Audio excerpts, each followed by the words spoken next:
Bom, Ricardo, eu queria te desejar as boas-vindas aqui no canal Inconsciente Coletivo. Então, só queria um pouco contar a tua história e te apresentar para o nosso público, né? Você foi sócio da Price Waterhouse, tem um ano exatamente, um ano agora, né? Em que você se desliga da Price e ingressa num grupo gigante, né? Aqui no Brasil, que é a Everest, né? Com mais de 2.700 famílias, né? Funcionários, e expande a empresa, né? A gente expande a empresa, pelo menos em termos de número de funcionários, ela vai para 4.000 funcionários nesse espaço de um ano. E num ano de muita transformação e muita restrição, né? Na verdade, você se tornou CEO no começo no frigir dos ovos da pandemia. Então, é uma experiência muito única a sua, né? Eu queria te convidar para começar essa conversa, contando um pouco dessa transição e explicando para as pessoas, para elas conhecerem melhor o que que é o trabalho que você faz e o que que é a Everest. Legal. Obrigado, Monte. Primeiro, assim, bem honrado de estar contigo e a gente bater esse papo. A gente realmente se encontrou, talvez um pouco antes do mundo ter parado, né, lá atrás. E você sabe que eu sempre tive uma admiração grande pelo teu trabalho também. Obrigado. E para mim, realmente, o que aconteceu é que depois, né, de quase 30 anos de um trainee, né, na PricewaterhouseCoopers, na PwC, até o que a gente chamou de uma aposentadoria antecipada aí aos 55 anos, então foram quase 30 anos ou mais de trabalho lá, essa mudança, né, para passar a realmente tocar como um CEO, né, como presidente, como número um, né, da operação da Everest no Brasil. A Everest é uma empresa de consultoria em tecnologia e negócios. Nós fazemos parte de um grupo japonês chamado NTT Data. Esse é um grupo que tem 130.000 pessoas no mundo, então, para você imaginar, a Ásia, né, Europa, aqui, Américas como um todo, justamente onde o braço da Everest é justamente essa posição forte, que tem mais de 10.000 pessoas aqui na América Latina. E aí o grande desafio, Maurício, foi justamente assim de que você imaginar de que depois, né, de 30 anos como um sócio, que tive uma carreira também muito bacana, eu me identifiquei, toda a minha trajetória na PwC foi uma trajetória muito legal, muito internacional também. Eu tive muita chance de trabalhar com clientes praticamente no mundo todo, nos Estados Unidos, na Europa, vários países da América Latina. Então, foi uma carreira assim muito cheia, muito bacana, uma empresa também fenomenal, que me ensinou tudo o que eu sei. E aí essa oportunidade, né, de passar a ser o CEO de uma organização como a Everest que eu estava te comentando. E naquele momento, a gente lá fechando, né, um lado para começar outro, o mundo parou, como a gente falou aqui, né? E naquele momento que o mundo parou, eu estava justamente fazendo a transição de um lado para outro. Quando eu cheguei, dia 2 de abril de 20, um ano hoje, né, foi justamente o momento onde todos os funcionários já estavam no chamado home office, a gente já estava começando a trabalhar de casa, e isso permanece até hoje, mãe. Então, assim, eu estou à frente da empresa, que, como você falou, naquela época tinham 2.700 pessoas em casa, 2.700 famílias, né, que dependiam desse CEO novo que tinha acabado de chegar, né, para definir os rumos da empresa, diante de uma crise que, naquele momento, era extremamente incerta. A gente não sabia para que lado o vento ia tocar nos negócios, entendeu? E um pouco foi aquele foi um momento de muita, assim, te falo de muito, por que não dizer medo, sabe assim? Era um momento de você dizer, para que essa é uma situação grave e a gente tem que pensar como é que a gente vai tocar ela daqui para frente. A responsabilidade era muito grande. Não sei, como a introdução, eu acho que é aqui que a gente estava, sabe, mano? Você foi tipo videogame? Foi tudo pelo computador? Foi absolutamente tudo pelo computador, Morris. Videogame total, entendeu? E aí você ia chegar e você ia, né, assumir a empresa, e você tinha vários eventos, né, programados para falar com as pessoas, cafés da manhã, encontros, né, até com grupos, visitar os escritórios, né, os clientes e tudo isso foi por água abaixo.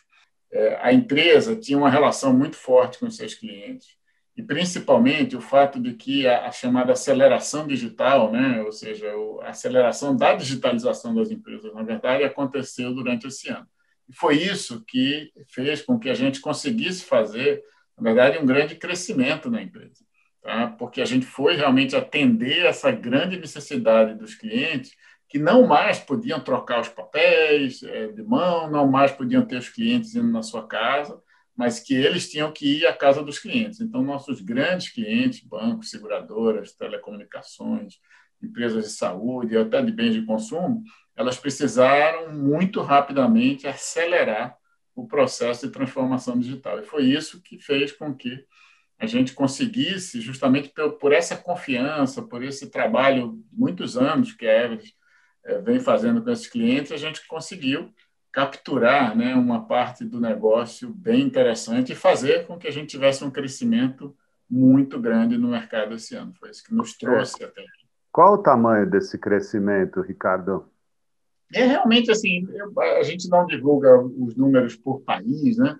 Mas a gente pode, e normalmente comenta o número de pessoas por país. Isso dá sempre uma Tá. certa dimensão, né, em relação a isso. Então, era um grupo que tinha começado ali, 2.600, 700 pessoas, a gente está chegando, talvez, próximo aí às 4.000 pessoas no país. Então, esse foi, assim, pelo menos, a visão de crescimento que a gente teve aqui. Mas eu acho que mais do que o crescimento numérico, sabe?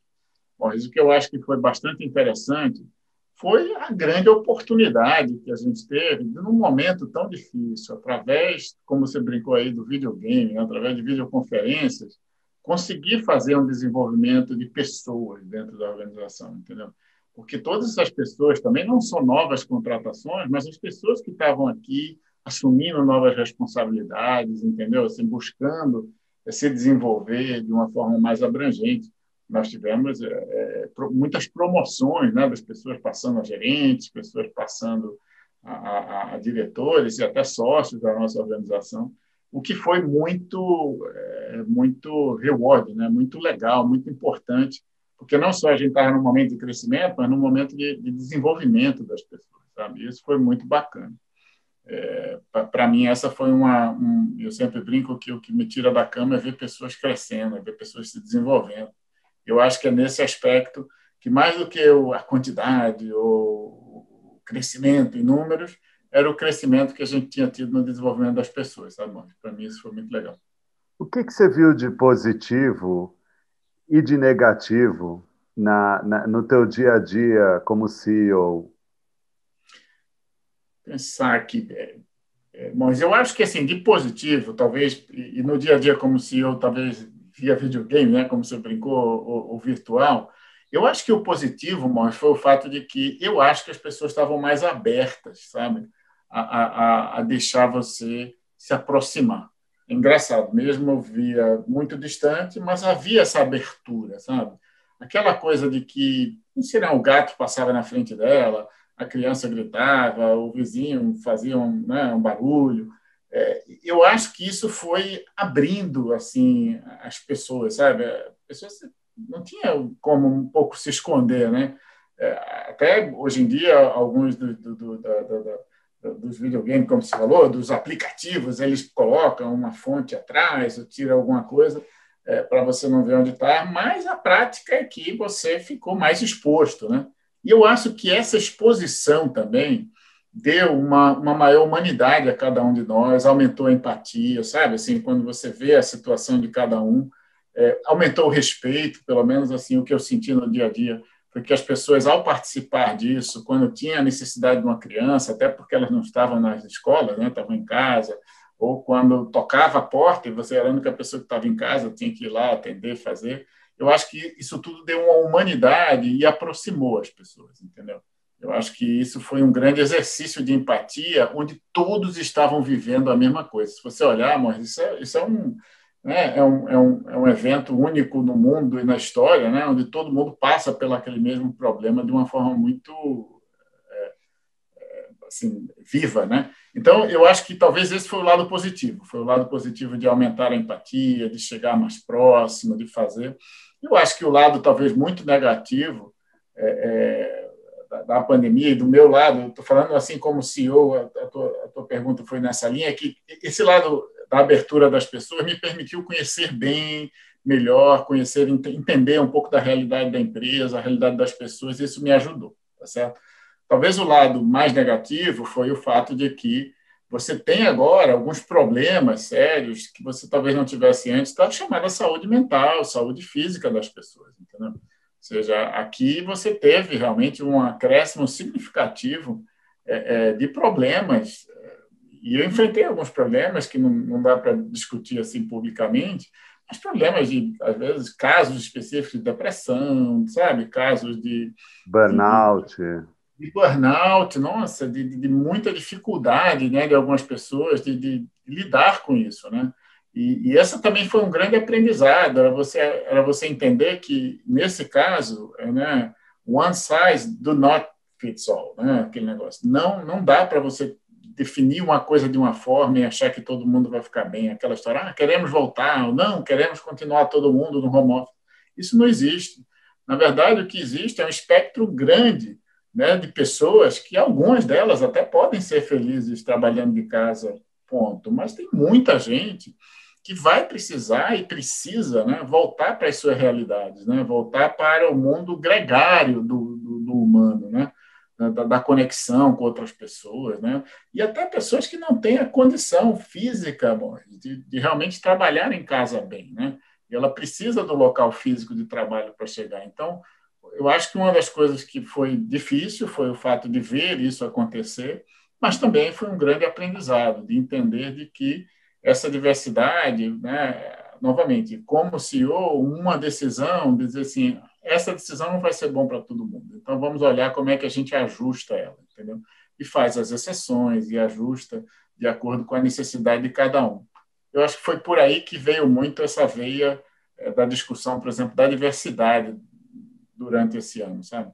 Eu acho que veio dessas primeiras constatações de que essa diversidade, essa abertura, esse conhecimento que eu passei a ter das pessoas, que eu acho que como CEO foi uma coisa muito diferente, sabe, mano? Talvez até se eu tivesse feito, não houvesse a pandemia, eu tivesse feito todo aqueles outros aspectos de apresentações, né, e reuniões mais amplas, etc., talvez eu não tivesse capturado essa perspectiva que eu capturei quando eu falei individualmente por vídeo com mais de 150 pessoas, entendeu? Uhum. E eu as vi na casa e elas, justamente por estar ali, talvez, elas estavam mais abertas a me contar a história e a percepção delas. Foi engraçado Entendi. perceber isso, eu não sei. Quais foram as tuas maiores dificuldades e inquietações nesse tempo? O que tirou teu Eu, sono? Ou ainda tira? eu, o que tirou meu sono e de alguma forma ainda tira, na verdade, é o seguinte: o que acontece hoje numa empresa como a nossa é que você vê um crescimento desse tipo em qualquer empresa, Morris, um crescimento forte, ele tem a chamada dores do crescimento, tá certo? E quando você tem um crescimento, né, forte e rápido, e principalmente numa empresa de serviços, porque a Eves é uma empresa de serviços, é uma empresa de pessoas, tá certo? O que, na verdade, a gente não tem um produto. Eu não vou dormir e estar fazendo, sei não, sabonete, eu estou vendendo lá cerveja. Meu ativo são as pessoas, entendeu? Então, você tem um crescimento forte, né, acontecendo, e, ao mesmo tempo, você tem uma situação, como a gente falou, de um momento de estresse, né? Forte nas pessoas. Então, meu ativo ele está sendo adicionado com novas pessoas e as que estão aqui dentro estão pressionadas por esse estresse. Então, realmente, a principal preocupação que eu tive foi de como a gente realmente fazia com ajudar as pessoas, primeiro, a se aculturarem na empresa, a entender a empresa que elas estavam chegando. Se você viu pelos números, a gente teve uma quantidade de pessoas muito grande chegando na organização. Eram pessoas que vinham de fora, de outras culturas, de outras visões, e uma das primeiras preocupações foi, poxa, como é que a gente traz essas pessoas para entender a nossa organização, para entender a nossa cultura, para que elas estejam alinhadas com o trabalho que a gente executa nos nossos clientes. E aí a gente procurou realmente trabalhar em ações, em virtualizar todo o processo do onboarding, né? Mas que não era um onboarding só de um dia, uma semana, era um onboarding que precisava fazer um aculturamento.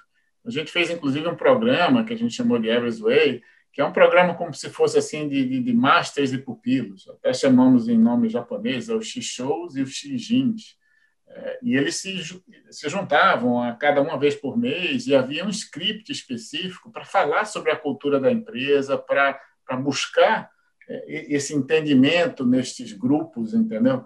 Que foram fazendo o que a gente chamou aqui de uma transfusão de sangue verde, que o logo da empresa tem uma parte grande verde, e sempre se fala muito isso dentro de casa, do sangue verde, ou seja, desse engajamento, dessa cultura. Então, esse era um programa que a gente estava fazendo essa transfusão do sangue verde, a transfusão da cultura. Então, essa foi sempre uma grande preocupação. E a segunda era da saúde mental das pessoas, saúde física das pessoas, né?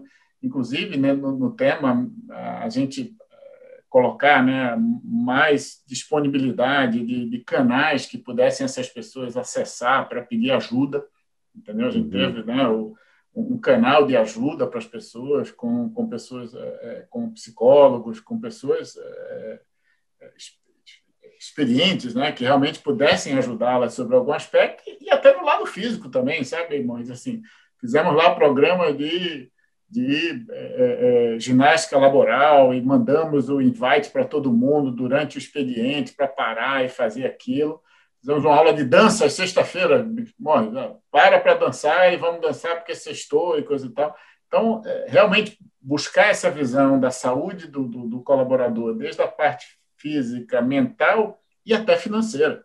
A gente trabalhou e aumentou, né, reformulamos o processo de previdência privada, o entendimento, né, de momentos, por exemplo, críticos como esse, como é que a pessoa podia fazer o seu planejamento financeiro de uma forma mais concreta.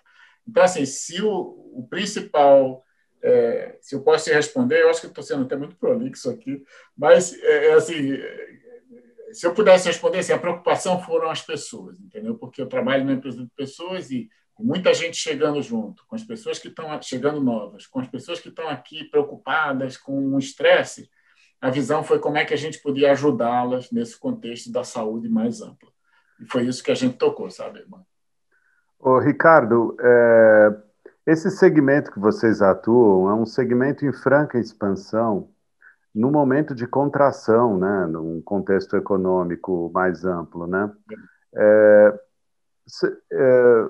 O que explica esse crescimento? Eu queria te ouvir sobre isso. Vou te falar assim, o que acontece é que realmente esse é um segmento em expansão, então é um segmento de tecnologia, é um segmento em expansão num grande momento de contração do mercado. Realmente a capacidade que a gente tem, a demanda para que você aplique tecnologia nos negócios, ela realmente ultrapassa em muito a oferta que é gerada de novos profissionais vindos da educação e vindos do mercado. E essa foi claramente uma preocupação ou um ponto que a gente rapidamente viu, Morris, e o que a gente foi tocar nesse sentido foi justamente dizer, nossa, a gente está num momento onde existe um desemprego muito alto, né, em vários outros setores e também na turma jovem chegando, saindo das universidades, né, e sem emprego. E a gente tem uma demanda aqui absurda. Vamos trabalhar, vamos olhar como é que a gente pode fazer aqui do limão uma caipirinha, como eu chamei. E a gente foi buscar, inclusive, assim, plataformas de formação de pessoas, entendeu? E a gente buscou várias delas, entre elas, por exemplo, um grupo muito bacana chamado Educafro, onde a gente foi buscar... Sim, conheço o Educafro.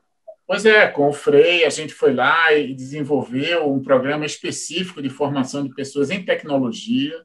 A gente contratou Nossa, foi muito legal. Contratamos mais de 30 dessas pessoas que foram formadas na Educafro. Eu tive a grande oportunidade, Maurício, foi muito legal, de fazer justamente esse virtual que eu estou te dizendo, que a gente conseguia fazer mais fácil. Juntei essa turma toda que tinha chegado de lá, num happy hour, e ouvi as histórias deles, sabe? Eu ouvi a história de cada um deles e a parte de formação da consciência do seu papel, da sua negritude, da sua raça, entendeu? E a grande esperança que eles tiveram ao chegar, né, numa formação através da Educafro, numa empresa multinacional como a da Hebe. Foi, para mim, um grande aprendizado de ouvir isso por parte deles. Então, a gente procurou, justamente, diante de uma situação tão difícil que era uma falta de mão de obra e uma disponibilidade muito grande dela no mercado, era atuar em temas assim, a Educafro, a Programaria, Buscando Mulheres, sabe? Assim, tiveram várias outras. Uma delas que eu queria dividir contigo também foi uma plataforma, uma startup de formação de pessoas em tecnologia, chama Digital Innovation One, DIO, onde nós fizemos a formatação de um bootcamp, como a gente chama, que é um treinamento de 120 horas para pessoas começarem do zero e pudessem se formar como programadores, tá certo? E a gente fez o bootcamp, disponibilizamos pessoas nossas para ajudar como mentores, como professores, entre aspas, que é uma plataforma online, você grava as coisas, elas estão lá disponíveis. E a gente sai no mercado com 15 mil bolsas de graça de estudos para essas pessoas, entendeu? E a gente publica dizendo, cara, não tem idade, não tem raça. Se você quer mudar de área, está aqui agora uma boa oportunidade. Se você tem uma dona de casa, ou seja, o que você quiser, está aqui 15 mil bolsas de graça para você estudar. É só realmente agora meter a cara nesse negócio e se dar bem. E, by the way, se você se formar, eu garanto uma entrevista na Hebe, entendeu? E dessas 15 mil bolsas, 16 mil pessoas se inscreveram, de todo o país, né? A gente formou eu não tenho as últimas estatísticas, mas eu acho que já se formaram mais de 200, 250 pessoas, e eu já contratei cerca de 100 delas. A diversidade e crescimento combinam? Diversidade e crescimento combinam, e não só diversidade e crescimento combinam, mas diversidade e criatividade, diversidade e capacidade de atender melhor o cliente combinam muito, entendeu, Mas eu acredito que, principalmente numa área de tecnologia, numa área onde você está trazendo soluções aos clientes dos nossos clientes, entendeu? Eles precisam dessa diversidade, entendeu? Olha, mas eu tenho também um grupo que é muito legal dentro da Everest que faz testes do chamado de acessibilidade digital dos softwares, tá certo? Meus clientes têm aplicativos, né? Os bancos, os seguradores, e esses aplicativos precisam ser testados se eles têm acessibilidade a, por exemplo, pessoas com deficiência visual ou de pessoas com deficiência cognitiva, entende? E como é que ele pode ajustar esse software para atender a esse grupo, que é um grupo de clientes significativo, não é só, né, é um grupo que interessa a esses clientes tê-los como os clientes, entendeu, deles.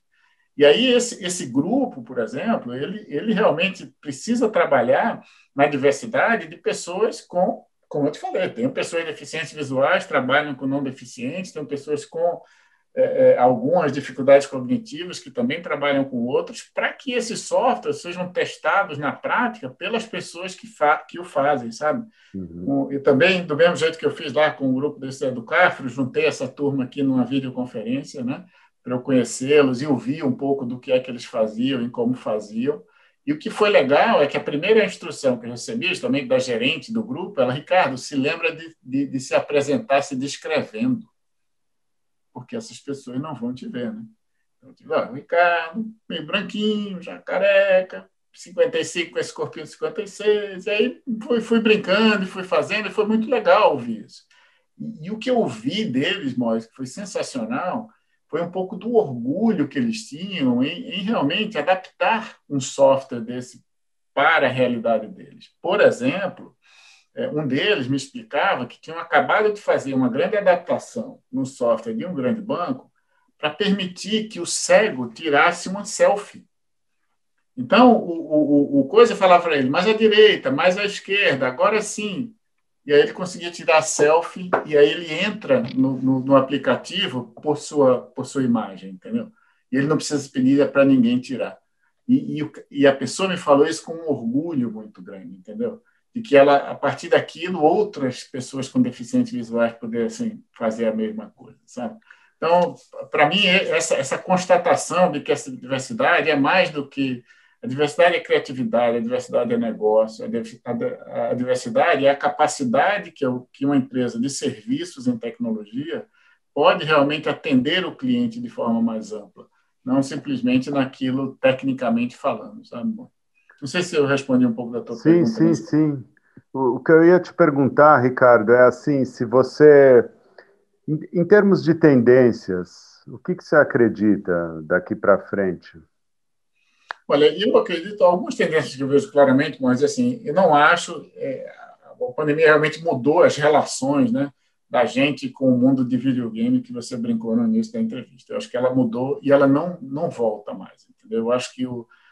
Eu acho que a forma do trabalho que a gente executava antes da pandemia, ela ficou no passado. Eu acho que a gente realmente vai ter aí um chamado mundo híbrido, né? Um mundo que vai continuar usando muito mais a parte, né, da vídeo, né, da capacidade remota de fazer o trabalho, misturado aí com a parte física, né? Porque a gente continua sendo gregário, a gente quer se unir, a gente quer ver as pessoas, a gente quer tomar um cafezinho, a gente quer almoçar, né? Mas eu acho que, principalmente numa área como a de tecnologia, isso passou, sabe? Eu acho que a gente vai ter, sim, um certo grupo, talvez menor, pequeno, talvez 10, 15, não sei, por cento, de pessoas que vão querer fazer realmente seu trabalho de casa, ponta, eles vão ser os programadores, né? Eles vão. Depois você vai ter um leque grande, né, de pessoas que vão fazer o híbrido, talvez 80%, 75%, não sei. E depois um pequeno grupo também do outro lado, que vai querer ir todo dia ao escritório, vai querer ter um local interessante para que ele consiga produtivamente trabalhar, entendeu? E talvez o tipo especificamente de requerimento que ele tenha exija isso. Mas eu acho que esse, para mim, é uma das principais tendências que eu vejo hoje. Eu vejo também uma tendência muito forte, novamente, nessa área. Eu estou falando sempre de uma perspectiva realmente da empresa, da Sim, empresa e da visão claro, de do teu serviço, né? expertise. Aham. Isso, da minha área. Então, eu vejo também, vamos dizer assim, um avanço grande na busca do conhecimento, ou seja, da educação também virtual, da educação à distância. Te falo que a gente fez uma pesquisa, viu, com os nossos funcionários logo no início da pandemia, ou alguns meses dentro, né, para perguntar como era o trabalho remoto para eles, né? E a gente perguntou quanto tempo eles economizavam, né, nos transportes. E isso deu, vamos dizer assim, a média, a grande maioria das pessoas passavam mais de 2 horas e meia para ir voltar para o trabalho. Então, ali existia uma capacidade de usar aquele tempo, né, de uma forma melhor, né, do que desperdiçar no transporte. Quando a gente perguntou quais eram as coisas que eles faziam com aquele tempo, uma parte significativa era tarefas de casa, já que não estava saindo, tinha que fazer o seu almoço, cuidar da criança, etc. Mas você sabe qual foi a número um? A coisa que se falou que fazia mais era estudar, Maurício. Era buscar o tempo para investir no estudo, para se formar. Isso é sensacional, isso é uma tendência muito boa, muito bacana. Eu tenho acompanhado nas redes sociais do grupo que eu lidero, muita gente falando sobre certificações, sabe? Buscando novos conhecimentos de várias áreas. Então, essa capacidade de se desenvolver mais, eu acho que ela também caiu a ficha, sabe? Nessa área, principalmente tecnologia. Por quê? Porque é uma área que tem uma tanto a necessidade como uma velocidade de mudanças de tecnologia muito grande, entendeu? E eu acho que isso vai ser muito benéfico para a gente daqui para frente. O home office, qual é a tua consideração sobre home office? Olha, eu acho que home office tem duas coisas. Tem um home office obrigatório, que é o que a gente vive hoje, né? Quer dizer, você está preso, você está colocado como você vai ter que fazer e acabou. Mas eu acho que o home office do futuro, que é aquele, de alguma forma, como eu estava tentando comentar, que é aquele de livre-arbítrio, quase, né? O que é que você pode fazer em casa, o que é que você tem que fazer, talvez, mais gregariamente, mais junto às outras pessoas. Eu acho que o home office veio para ficar, principalmente numa área como essa, e que o home office, sem a exigência que a gente tem hoje, eu acho que ele vai ser um grande impulsionador, Morris, da produtividade. Você sabe que a gente vive num país onde a gente tem um gap de produtividade muito significativo, né? E eu acredito que talvez parte disso aí vai ser melhor utilizado como aumento de produtividade. Eu senti, esse foi um outro tema que eu te falo, assim, uma empresa de serviços com 100% praticamente das suas pessoas em casa, a produtividade da empresa aumentou, mano. A capacidade de a gente entregar mais coisas aos nossos clientes, entendeu? Então, por quê? Porque se usou parte do tempo que era desperdiçado, né, numa cidade, principalmente como São Paulo, Rio de Janeiro, para fazer coisas muito mais produtivas, entendeu? Esse tema do estudo, ou mesmo um pouco mais de trabalho também, muita gente falou que estava trabalhando muito mais. Mas, assim, isso é um impacto importante para a gente como nação, né? Principalmente como um grupo que vive em cidades como São Paulo, né? Que é extremamente difícil de locomoção e de transporte público, etc., né? Talvez isso na Inglaterra, nos Estados Unidos, seja menor. Mas eu acho que para a gente isso vai ser um impacto bem interessante. Viu? Ô, Ricardo, realmente sem querer politizar, na medida do possível, como é que você está vendo esse momento do Brasil? E, você é um cara sempre, quer dizer assim, pelo menos desde que eu te conheci, sempre senti um espírito de construção, de empreender mesmo, né?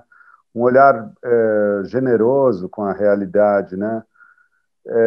Como é que você está enxergando as perspectivas? Porque é um momento de tanto pessimismo, né? O que está acontecendo, né? É verdade, mas realmente a gente passa por um momento muito difícil, né? Político, economicamente e de saúde, né? De saúde da população e sanitária. Eu acho que é quase um fundo do poço que a gente. Eu espero que seja, porque do fundo do poço depois só tem para cima, né? Então, quem sabe a gente já chegou nesse fundo do poço, pelo menos em termos da saúde pública, né? Como a gente tem visto aí nesse outro pico, a chegada talvez das vacinas, né, e tudo mais. Então, eu acho que é realmente um momento muito, muito triste como nação, né? Porque eu acho que a gente realmente tem tido muita dificuldade de realmente reunir lideranças, né? E a gente vê justamente o próprio setor privado buscando fazer parte disso, né? Como você vê aquela atuação da Luiza Helena, por exemplo, puxando o tema das vacinas, quando você vê, né, outros grupos de empresários buscando colocar as necessidades que a gente tem e como é que a gente pode mais proativamente resolver algum desse momento. Então, eu vejo realmente um momento de muita preocupação sobre vários aspectos, né? Sobre o aspecto político, sobre o aspecto econômico, sobre o aspecto de saúde pública, mas, cara, eu sou um otimista inveterado, sabe? Eu não consigo não ser otimista nas coisas, sabe? Eu sempre estou tentando olhar aquilo que vem de melhor, então eu acho que de alguma forma as vacinas estão chegando, de algumas formas os países mais desenvolvidos estão avançando de uma forma, principalmente quando a gente olha os Estados Unidos, né, a própria Inglaterra, avançando muito rapidamente. Outro dia eu vi os Estados Unidos, né, fazendo inoculação de 3 milhões de pessoas em um único dia, né? Isso realmente dá. Hoje também vi uma notícia do Brasil, foi a primeira vez que a gente atingiu 1 milhão de pessoas num único dia. Então, eu acho que são notícias alentadoras, porque eu acho que é a vacina que vai trazer isso. E talvez, principalmente, se as economias mundiais começarem a voltar, né, baseado nessa coisa da vacina, eu acho que também vão ter mais atenção pelo Brasil, inclusive, para ver como é que nos ajuda, né? Talvez em ter, ouvir negociações que estão sendo feitas aí para pegar parte de aumentar a disponibilidade de vacina. Quando a gente aquela coisa, quando você tem um problema, que é um problema grande no Brasil, mas passa a ser um problema grande também mundial, né? Porque a gente está num momento que a gente pode estar gerando novas cepas aí, e isso não é interessante para ninguém. Então, talvez isso também traga atenção e talvez a gente receba mais ajuda do que seria diferente. Então, novamente, mas eu sou um cara extremamente, assim, eu sou otimista, parece que é aquele cara que, não vou contar a piada do cavalinho e da latinha, mas é mais ou menos nesse sentido, entendeu? Chegou uma latinha com esterco e eu vou perguntar cadê o meu cavalinho, entendeu? Não vou achar que é ruim, não. No médio prazo, você enxerga boas perspectivas para o Brasil? Absolutamente, porque eu, na verdade, acho que as perspectivas globais, se você olhar, eu acho, mas que a gente vai ter, eu tenho também sobre essa ótica otimista, eu acho que a gente vai ter um novo anos 20 aí, né? Eu acho que, né, 1920, depois da Primeira Guerra Mundial, e como, né, o mundo teve um momento de muito desenvolvimento e economicamente muito ativo nas artes, em qualquer, né, aspecto. Esqueci agora, tem uma frasezinha, né? Tem mesmo. Uhum. Né, não sei o Sim. que, anos 20. Eu tenho a esperança que isso vai acontecer daqui a alguns meses ou até no ano que vem, entendeu? Que a gente realmente vai ter um renascimento sobre algum aspecto e muita coisa que está represada, né, nas pessoas e que todo mundo vai buscar nas artes, no turismo, na conexão, sabe? De voltar, ver os amigos e fazer. Então, tomara que isso vai fazer com que eu acho que a gente tenha uma nova onda, né, de desenvolvimento econômico na medida em que as pessoas passem a voltar, né, com muita ânsia, com muita... Quem aqui não está doido para pegar, né, um avião ou fazer alguma coisa, ou ir visitar amigos, ou, né, ou estar de volta num restaurante, fazer uma festa? Então, tomara que eu acho que isso vai acontecer lá fora, e isso vai fazer ondas, né, no mundo todo e vai chegar no Brasil. E nesse momento que a gente tem também algumas ilhas, né, de excelência, como a parte da agricultura, como, né, o agribusiness como um todo, eu acho que essa parte também que eu te falei da constatação, nós somos uma nação também muito aberta à cultura tecnológica. A gente vê, nós somos os maiores utilizadores aí do Facebook, de outras mídias, nós somos os grandes em termos de WhatsApp. Você vê que o Banco Central acabou de fazer a conexão, pagamentos via WhatsApp. Isso pode, novamente, Morris, dar um incentivo grande à execução de negócios no país, novamente, a tecnologia puxando a produtividade que eu estava falando. Então, por causa de coisas assim, é que eu tenho um pouco dessa visão otimista em relação ao Brasil, mas realmente vai demorar alguns meses, cara. E assim, a realidade da gente não é boa, é uma realidade difícil para burro nesse momento. Eu concordo contigo. Uma nota de esperança para a gente terminar a entrevista num tom um pouco mais para cima. Né? Bom, rapaz, eu acho que a esperança tem que ser, o nome da esperança tem que ser a vacina, Mois. Eu acho assim, novamente, quando a gente vê a quantidade de pessoas no mundo, né, a produção, a capacidade que a ciência teve, né, de trazer uma solução, cara. Vamos pensar direitinho, né? A gente teve recordes aí da capacidade do ser humano de criar algo, né, contra um inimigo comum em 10 meses, em 12 meses, né?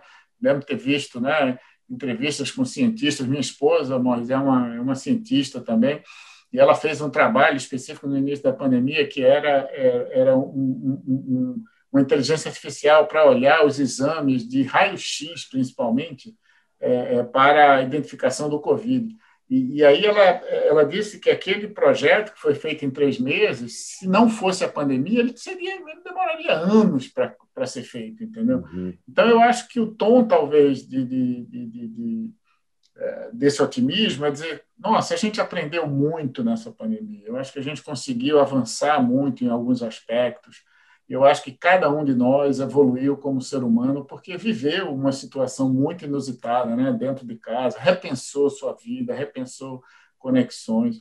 Então, tomara que, quando as coisas voltem ao normal, um pouco dessa experiência, dessa visão que a gente teve, nos sirva para que a gente vai aproveitar essa vida de uma forma diferente, que a gente vai ser mais empático, que a gente vai ter mais junto, né, as nossas próprias famílias, que a gente exercitou. Você falou do aniversário da tua filha ontem, né? Vocês estavam juntos, tudo aconteceu, pelo menos assim, né? Eu acho que a gente ficou mais próximo a isso. Então, tem que ter essa coisa positiva nesse contexto. Você acha que a última pergunta, de curiosidade pessoal, Claro. a cultura corporativa, ela evolui com tudo em todo esse processo? cria um olhar crítico sobre tudo isso, assim. É. Eu acho que sim. Eu acho que em vários, naqueles setores que foram quase, como eu estou te falando, que foi a tecnologia que foi beneficiado pela pandemia, né? Ele acelerou na pandemia, e ali você tem um grande aprendizado, mas mesmo nos setores, Moisés, que tiveram um grande impacto, o setor de turismo, de viagens, etc., eu acho, e tinha uma frase do Churchill, né, que é muito legal, é nunca desperdice uma boa crise, né? E aqui, para o setor corporativo, de forma geral, quando você olha de uma forma muito clara, é que quando você tem situações como desse tipo, você limpa muita coisa, sabe, Morris? Você fica muito mais atento àquela realidade, você vai lá e você, sabe, fica mais Uhum. eficiente, busca tudo. E, principalmente, quando a coisa volta, sua produtividade vai ser melhor. Então, eu tenho certeza que a indústria também, por exemplo, de linhas aéreas ou de turismo e tudo, ela vai aprender algo e ela vai ficar melhor na volta, entendeu? Então, Uhum. esse talvez seja, eu acho que o corporation, eu acho que ele aprendeu bastante com uma crise como essa. E a gente vai sair mais forte dele, tenho certeza.